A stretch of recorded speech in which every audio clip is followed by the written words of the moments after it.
예배드림이 기쁨됩니다라고 하는 찬양이 있습니다. 그 찬양의 가사가 이렇게 되어 있는데요. 주께와 엎드려 경배드립니다. 주 계신 곳에 기쁨 가득. 무엇과도 누구와도 바꿀 수 없네. 예배드림이 기쁨됩니다. 이왕 가사를 말씀드린 김에 한번 같이 찬양해 보려고 하는데요. 오늘은 제 웬만해서는 설교하다가 찬양하는 일 거의 없는데 우리 같이 한번 찬양해 볼까요? 주께와 엎드려 한번 찬양하겠습니다.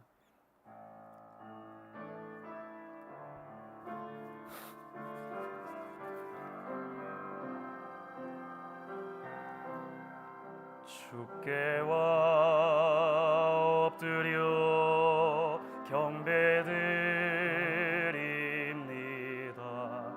주 계신 곳에 기쁨 가득. 무엇과도 누구와도 바꿀 수 없네. 예배드림이 기쁨됩니다.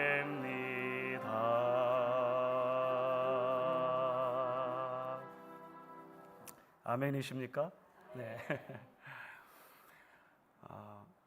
한 사람이 하나님의 은혜로 진지한 신앙의 순례길에 들어서고 나면 그 삶에는 여러 변화가 생깁니다. 어떤 분들은 이전에 거의 중독 수준으로 그렇게 좋아하던 술, 담배를 단번에 끊게 되기도 합니다.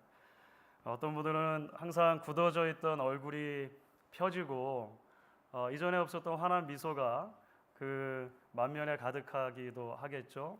또 어떤 분들은 가족을 비롯해서 주변 사람들을 대하는 태도가 바뀔 수도 있습니다. 어떤 경우에는 직업이 바뀌는 경우도 있습니다. 이전에 하던 일에서 아예 다른 일을 하게 되는 경우도 종종 있게 되죠.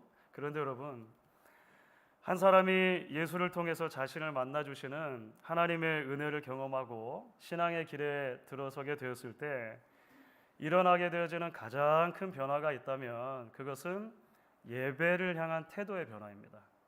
예배를 향한 자세의 변화라고 말할 수 있습니다. 여러분, 우리가 지금 이렇게 드리고 있는 예배를 세상의 관점으로 한번 들여다보면 참 사실 지루하기 짝이 없는 시간입니다. 비효율적인 시간이라고도 볼 수 있어요. 불신자의 시선으로, 그러니까 바깥의 시선으로 한번 우리가 드리는 이 예배를 한번 생각해 보면 어떨까요? 일주일에 한 번 휴일인데 그것도 하루 중에서 가장 그 금싸라기 같은 중간 정도 시간이잖아요. 그 정오 시간을 중심으로 해서 전후해서 사람들이 한 자리에 모입니다. 그렇게 모여가지고 뭘 합니까? 노래도 부르고 책을 찾아서 읽기도 하고 앉았다 일어났다 반복합니다. 그 중에서 한 절반 정도 되는 꽤 긴 시간인데 한 사람이 뭐라고 하는 것을 나머지 모든 사람들이 귀를 기울여서 듣고 있습니다. 가끔가다 예배하다가 뭘 또 나눠 먹어요.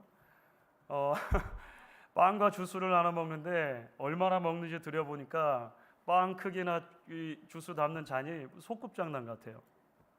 게다가 앞에서 인도하는 사람은 그마저도 먹을 수 있는 사람이 있고 먹을 수 없는 사람이 있다 이야기하기도 하죠. 치사하게.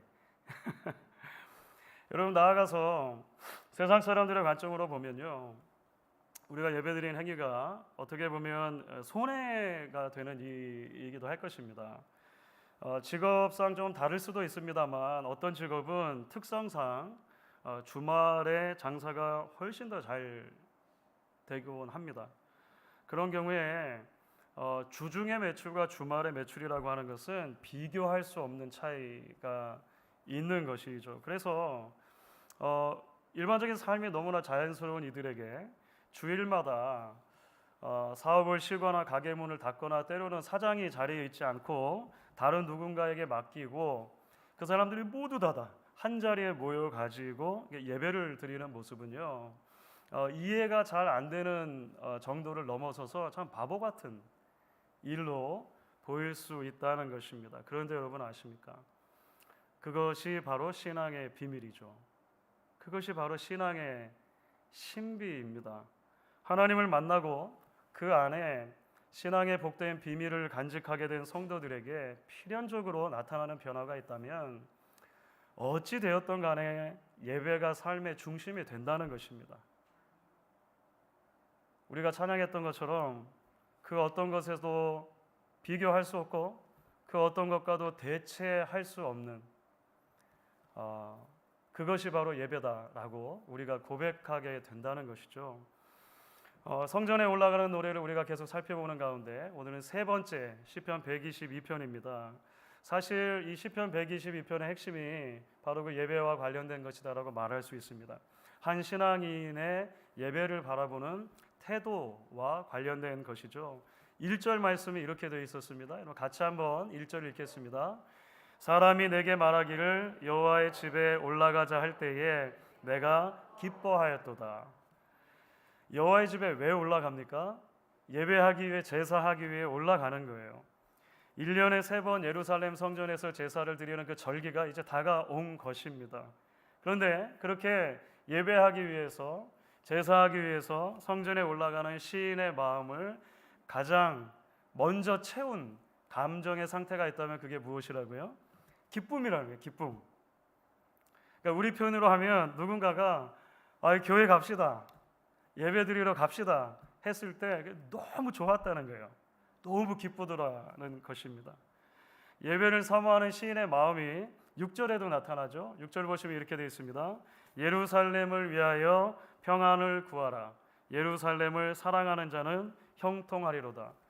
이 구약에 흐르는 신학 가운데 굉장히 중요한데요. 성전 신학이라고 하는 것이 있습니다. 여러분, 왜 예루살렘이 평안해야 합니까? 거기가 성전이 있는 곳이기 때문에 그래요. 왜 예루살렘을 사랑해야 합니까? 거기가 제사가 드려지는 곳, 하나님의 임재를 약속받은 자리, 하나님을 만나는 자리이기 때문에 그렇습니다. 여러분, 그렇죠. 지금도 주일이면 물론 시차는 있습니다만 전 세계 교회들마다 하나님의 백성들이 예배를 위해 모여요. 곰곰이 생각해보면 참 신기하지 않습니까? 그렇죠. 온 지구상에 존재하는 그 많은 신자들이 대부분은 누가 강요한 게 아닌데 같은 날 같은 시각에 예배 자리로 나와요. 지역이 다르고 교단이 다르고 삶의 정황과 수준도 다 다르겠지만 그리스도인들이 있는 곳마다 공통된 신앙의 행위가 예배인 것이고, 예배는 곧 그들의 공통된 신앙 언어라고 말할 수 있습니다. 사랑하는 여러분, 그렇기 때문에 무엇보다 먼저 오늘 말씀을 통해서요, 우리는 다시 한번 신앙의 순례길을 걸어가는 저와 여러분이 어떻게 예배를 대하고 있는가, 바라보고 있는가를 돌아보지 않을 수 없는 것 같습니다. 여러분 어떠십니까? 오늘 아침에 이제 주일 예배를 드리러 분주하게 이렇게 준비도 하면서 막 나오셨을 것 아닙니까? 오늘도 드디어 하나님을 예배하는구나라고 하는 그 사실 때문에 여러분 마음에 넘치는 기쁨이 있으셨습니까? 한 주간 삶의 자리에서 땀 흘려 일하는 동안 몸도 피곤해지고 마음도 피곤해질 때가 있을 때 잠시 지난 주일 우리가 함께 드렸던 그 예배를 떠올리는 것만으로 우리에게 힘이 되어지고 얼굴에 다시 미소가 지어졌던 적 혹시 있으십니까? 돌아오는 주일 드릴 그 영광스럽고 복된 예배, 그 예배를 생각하면서 다시 힘을 얻고 위로가 되는 일들이 있으셨습니까? 한마디로 여러분들에게 예배가 정말로 기쁨이고 신앙과 삶의 중심이 되고 있느냐 하는 질문, 누군가가 던진다면 우리는 어떻게 대답할 수 있을까요? 20세기의 가장 탁월한 설교자 중에 한 분이었던 로이드 존스 목사님이라고 하는 분이 있거든요. 로이드 존스 목사님이 원래 굉장히 그 심각한 분이신데 어떤 한 책에서 이런 이야기를 한 적이 있어요. 오늘날 사람들이 예배에 나오는 이유는 예배를 어서 끝내고 집에 가기 위해서다. 그 로이드 존스 목사님 별로 유머러스한 분인데 저는 읽으면서 약간 웃음이 나오더라고요. 한국의 한 목사님도 예배와 관련된 책에서 비슷한 이야기를 해요. 예배 드릴 때 그렇게 우울해 보이던 사람들이 예배가 끝나고 나서는 그렇게 행복해 보일 수가 없습니다. 저희 교회를 말한 건 아닌 것 같아요. 그 행복한 해방감은 결코 하늘로부터 임한 것이라고는 할 수 없습니다. 이렇게 이제 이야기했던 분이 있어요. 뭐 웃음이 나오다가도 조금은 뜨끔해지는 그런 메시지가 아닌가, 저도 그렇게 생각을 했습니다. 그렇기 때문에 여러분, 이제 우리가 계속되는 시편 기자 다윗의 시라고 되어 있는데요, 이 시인의 찬양과 고백 가운데서 다시 한번 예배의 본질에 대해서 좀 생각해 보면 좋겠다 싶습니다. 도대체 다윗에게 있어서 예배가 무엇이었길래 그것만 생각하면 그토록 기쁘고 그토록 기대와 소망이 있었던 것이냐는 거죠. 오늘 말씀 통해서 뭐 많은 이야기를 할 수 있겠습니다만, 일단은 예배가 무엇인가에 대해서 본질적인 기본적인 정의, 데피니션을 내려보고 그와 관련해서 두 가지 정도 우리에게 적용할 수 있는 부분들을 같이 나누어 볼 수 있으면 좋겠다 싶습니다. 오늘 시인의 고백 가운데 우리는 예배 본질, 예배가 도대체 뭐냐라고 했을 때 간단하게 이런 문장으로 정리를 할 수 있을 것 같습니다. 예배는 하나님을 향한 성도들의 감사의 반응이다라는 것입니다. 예배는 하나님을 향한 성도들의 감사의 반응. 4절을 보시면 4절에서 시인이 이렇게 고백합니다. 같이 한번 4절 말씀 읽겠습니다. 지파들 곧 여호와의 지파들이 여호와의 이름에 감사하려고 이스라엘의 전례대로 그리로 올라가는 도다. 여기서 그 큰 정의를 우리가 가지고 온 거예요. 예배는 하나님을 향한 성도들의 감사의 반응이다. 이 선포 안에는 두 가지 정도 진리가 담겨져 있다 우리가 생각할 수 있습니다. 첫 번째는요, 예배는 무엇보다 철저하게 하나님 중심된 사건이라는 것입니다. 예배의 중심이 하나님이라는 것입니다. 조금 전에 읽었던 4절 말씀을 보면 예배를 드리는 주체가 뭐라고 표현되냐면 여호와의 지파들이라는 아주 흥미로운 표현이 등장합니다. 여호와의 지파들, 구약에 흔하게 등장하는 표현은 아닌데요, 여호와의 지파들이라는 건 뭐냐면 결국 하나님의 구원받은 백성의 총체를 말하는 거예요. 이스라엘 백성들 전체를 말하는 것입니다. 하나님이 아니었다면 애초에 존재하지 않았을 사람들이라고 하는 의미가 그 안에 담겨 있겠죠. 그렇게 하나님의 구원을 경험하고 새로운 생명을 갖게 된, 새로운 정체성을 갖게 된 하나님의 백성들, 여호와의 지파들이 하나님 앞에 예배하는 거죠. 예배 주체가 돼요. 그들이 예배하는 이유가 뭘까요? 그 구원하신 하나님께 감사한다는 것입니다. 감사한다. 예배가 하나님의 백성들이 하나님을 향해 드리는 감사의 반응이라고 하는 이 단순하고 명백한 진리가 신약으로 넘어가면요, 예수님의 말씀 가운데 또 다시 한번 확인이 되죠. 우리가 너무 잘 아는 이야기입니다. 예수님께서 사마리아를 지나가시다가 수가성의 한 여인과 만나서 예배라고 하는 주제와 관련해 대화를 나누시죠. 그때 예수님이 그렇게 말씀하십니다. 우리가 잘 아는 말씀인데요, 요한복음 4장 21절입니다. 같이 한번 읽겠습니다. 여자여 내 말을 믿으라. 이 산에서도 말고 예루살렘에서도 말고 너희가 아버지께 예배할 때가 이르느니라. 그렇습니다, 여러분. 그래서 개혁주의 예배라고 했을 때 그 예배는 항상 하나님으로부터 시작해서 하나님으로 끝난다라고 하는 사실을 강조해 왔습니다. 저는 바로 이것이 어느 시대를 막론하고 예배의 위기를 만들어내는 중요한 요인과 관계가 있다 이렇게 생각을 해요. 왜냐하면 이 가장 기본적인 원리가 무너지는 순간이 예배가 타협되는 순간이고 예배가 변질되는 순간이기 때문에 그렇습니다. 1차적으로 나에게 편한 예배, 나에게 익숙한 예배, 심지어 내게 은혜가 되는 예배도 엄밀하게 말하면 성공적인 예배의 1차적인 요인이 될 수 없다는 것입니다. 조금 조심스럽지만 굉장히 중요한 말씀이죠.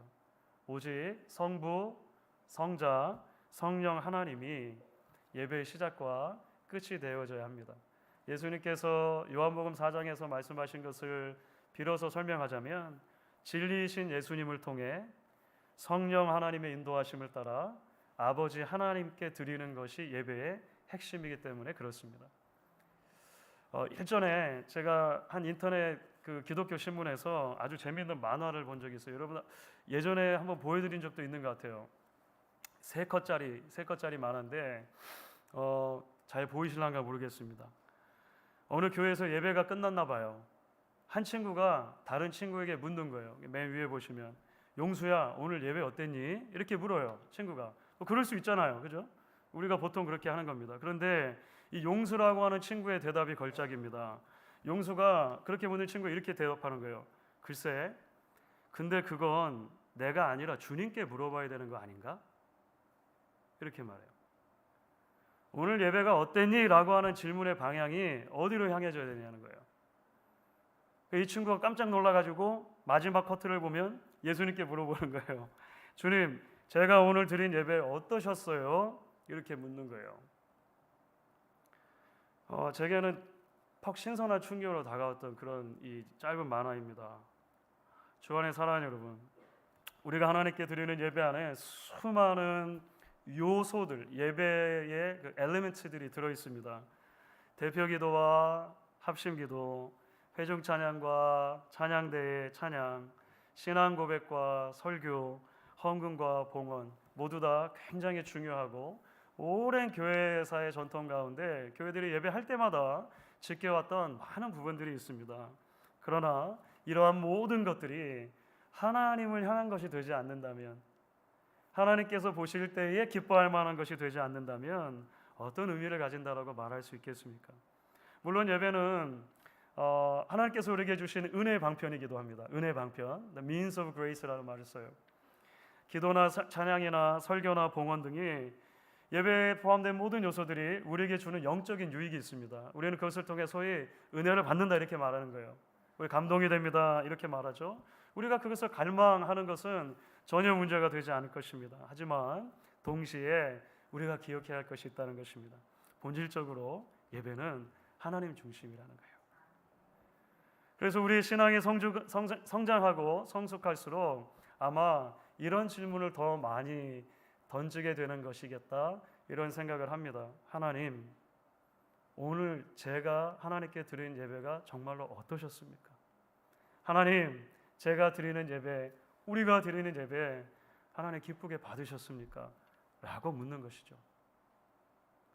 여러분, 이제 예배가 하나님을 향한 성도들의 감사의 반응이라고 했을 때 기억해야 할 두 번째 진리가 있습니다. 자연스럽게 연결되는데요. 그것은 예배가 가지고 있는 공동체성입니다.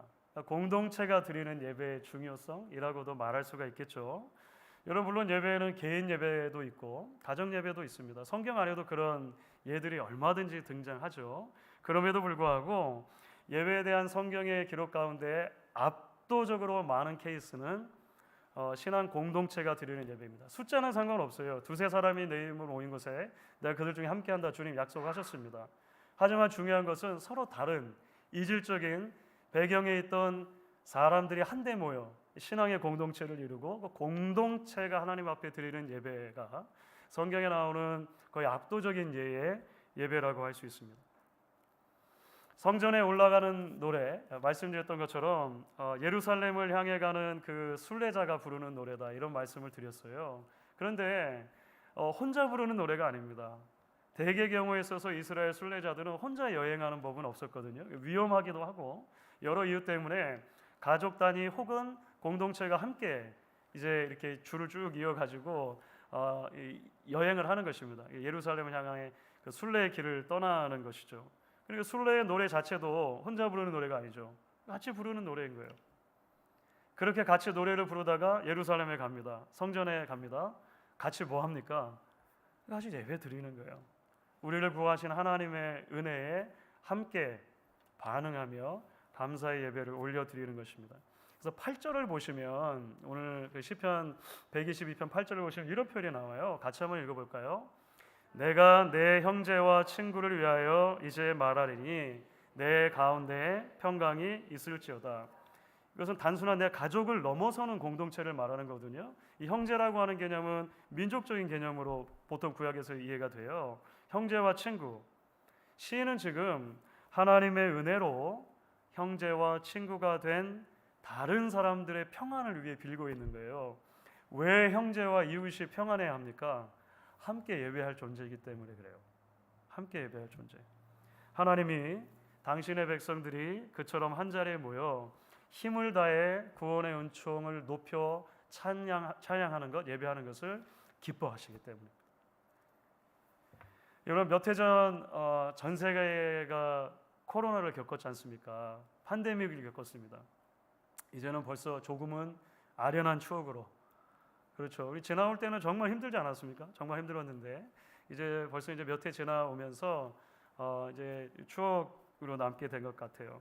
사실 전 세계 모든 교회들마다 이 팬데믹이라고 하는 시기를 지나면서 교회의 공동체됨의 의미를 어쩔 수 없이 생각하게 되었습니다. 어쩔 수 없이. 함께 지나온 팬데믹을 통해서 공동체가 한 자리에 모여서 예배드린다라고 하는 것이 도대체 무슨 의미가 있는가라고 하는 것을 근원부터 생각해 본 그런 경우였다라고 하는 것이죠. 물론 기술 발달에 힘입어 가지고요, 녹화 영상으로 예배를 저희가 드린 적도 있었고, 또 실시간으로 예배를 송출해 가지고 라이브로 여러분 집에서 예배를 드리신 적도 있을 것입니다. 이게 정말 놀라운 일이죠. 저는 일반 은총 차원에서 참 감사한 일이었다고 생각합니다. 그런 기술이 없었다면, 그마저 없었다면 어떻게 할 뻔했습니까? 사실 그렇죠? 하지만 우리는 기억합니다. 팬데믹이 이제 마무리가 되고 나서 온 교회가 다시 한 자리에 모여 예배하게 되었을 때 그 감격 말이죠. 대체할 수 없는 무언가가 있는 것이죠. 왜냐하면 애초에 예배란 그런 것이었기 때문에 그럴 것입니다. 우리는 이런 연장선상에서 우리 교회의 온가족 예배를 다시 한번 생각하며 그 중요성을 새겨 보지 않을 수 없습니다. 우리 교회 한 달에 한 번 온가족 예배 드리죠. 남녀노소 그야말로 목양 공동체에 속한 모든 식구들이 함께 예배하는 것입니다. 지난주에 벌써 저희가 이제 올해 들어서 첫 번째 온가족 예배를 가졌습니다. 저희 교회가 온가족 예배를 시작한 것이 한 10년 전부터입니다. 한 10년 정도 됐어요 이제. 처음 시작했을 때 그 이유는 그것입니다. 그 이민 교회들마다 고민하고 있는 여러 이슈들이 있죠. 그 이민 교회의 이슈들 가운데, 고민들 가운데 하나는 뭐냐면 이민 1세대, 2세대, 3세대, 이민의 다양한 세대들을 어떻게 연결할 것이며 교회 미래를 어떻게 준비할 것이냐라고 하는 문제입니다. 여러 가지 방법들이 시도되었고 지금도 여러 가지 방법들이 시도되고 있습니다. 저희가 온가족 예배를 시작한 것은 이런 문제들에 대한 고민의 일환이었습니다. 그것이 정답이라고는 할 수 없어도 이러한 고민들 가운데서 세대 간의 연결과 미래를 향한 준비의 그 첫 단추라고 할 수 있다면 그것이 예배라고 보았기 때문입니다. 예배라고 하는 신앙의 공통된 언어가 우리 안에 회복되어지는 것이 중요하다 여겨졌던 것이죠. 물론 보통의 경우 이제 주일 여러분 생각해 보시면 부모들이 함께 교회에 들어온다 하더라도 교회 문을 딱 들어오고 나면 여기다 뿔뿔이 흩어집니다. 어른은 어른 예배 드리고 우리 중고등부 예배 드리고 주일학교는 주일학교 예배를 드려요. 언어적인 이유도 있고 문화적인 이유도 있고 교육적인 이유도 있습니다. 대단히 중요한 것입니다. 그렇게 생각합니다.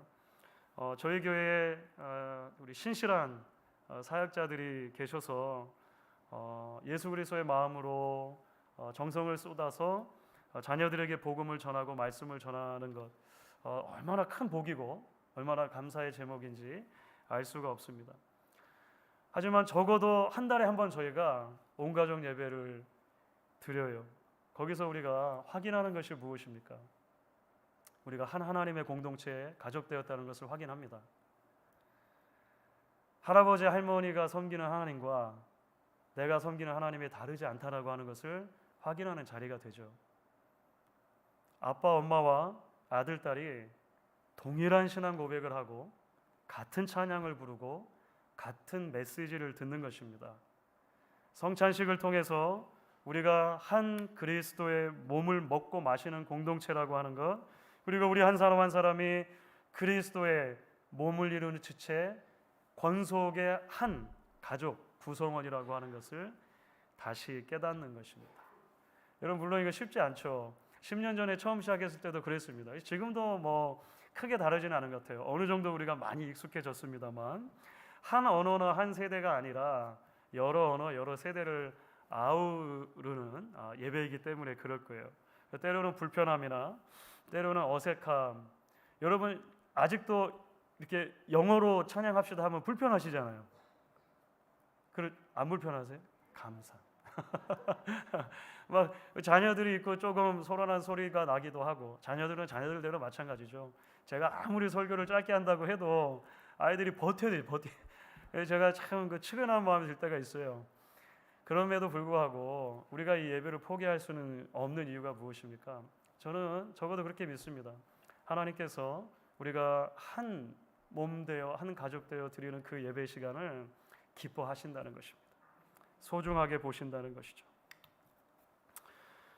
요한계시록 7장에는 마지막 때에 어떤 종류의 예배가 드려질 것인가를 너무나 영광스러운 언어로 표현해주는 대목이 있습니다.